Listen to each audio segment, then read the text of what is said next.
Thank you so much, Mr. Chairman. I want to start with Ms. Garza. Even though fentanyl-related substances have been scheduled as a Class 1 drug on a temporary basis, which, by the way, I agree with, since 2018, cases of fentanyl overdoses and deaths have continued to rise.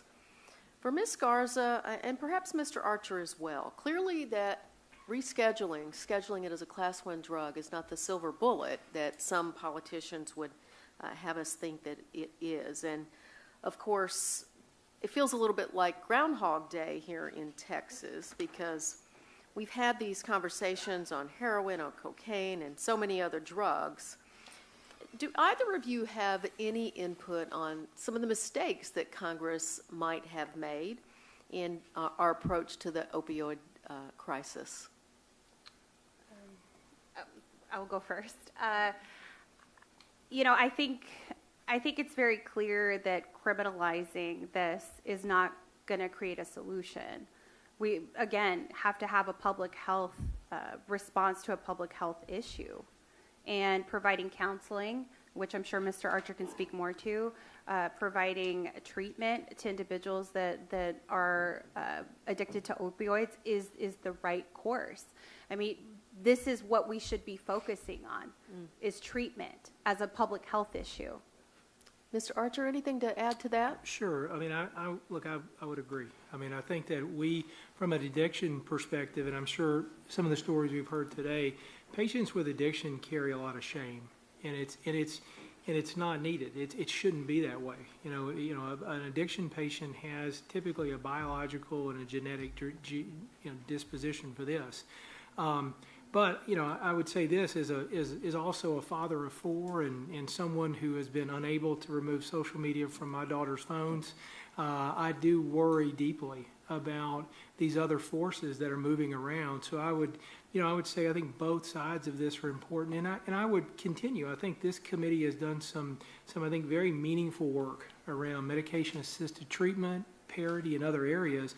But I would just say, look, more needs to be done because the education efforts, starting as early as elementary school, junior high, and high school, those things have to continue. Thank you so much. Mr. Judd, maybe I misheard you, but I thought you sort of took issue with this number of 97% coming through our legal ports of entry at our nation's border. I guess I'm just stunned because I'm sitting here holding a report. And Mr. Chairman, I'm going to ask unanimous consent that this report from the Customs and Border Protection be entered into our hearing record. I'm just stunned that there is so little discussion today, since I'm holding the report that says that is the case, and specifically with fentanyl, 97% seems to be seized at legal ports of entry, that you're not here representing your officers asking for more equipment, more resources, more officers, more of anything to detect and seize the actual fentanyl that's coming into our country. And I realize that doesn't fit the political narrative that some people are trying to offer up here today, but that's how it's coming into our country. And yes, it's coming through the mail, it's coming through lots of places in other ways, and I'm looking here, and several hundred pounds were also found on people who or coming across illegally on our border. I understand that, but 97%, and we're having a conversation here about the 3%. That doesn't save a damn single life in my congressional district, most likely. So I'm just concerned that you don't have that data since you represent the officers. If I misheard you, I apologize, but I thought that you said 97% comes through the ports of entry. I did not hear you say 97% is seized at the ports of entry. Again, I will point to ports of entry are secure locations.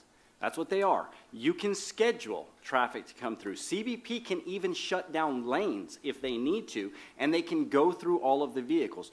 Just because that's where it's seized does not mean that more is not coming between the ports of entry, and we have seen that time and time again. So if you said that 97% is seized at the ports of entry, I apologize, but I heard you say 97% is coming through the ports of entry. So let me just ask you this then.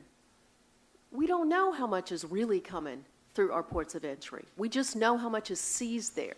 Why aren't you Absolutely. asking for more equipment to seize more? I'll be that happy they're to- trying to get through the ports of entry. I'll be happy to answer that question, because I believe that we have the resources today to do the job. That has been proven in the past. I do not believe that the taxpayer should have to shoulder this burden. I believe that if we had the proper policies, proper programs, proper operations, then we could in fact secure the border, and that has been proven in the past. Again, look at 2021. Seizures at the ports of entry were at an all-time low, yet the amount of drugs on the streets were at an all-time high. Those drugs did not magically generally appear. is on the Mr. streets. Chairman, my time has expired. Thank you. And generally yields back. And now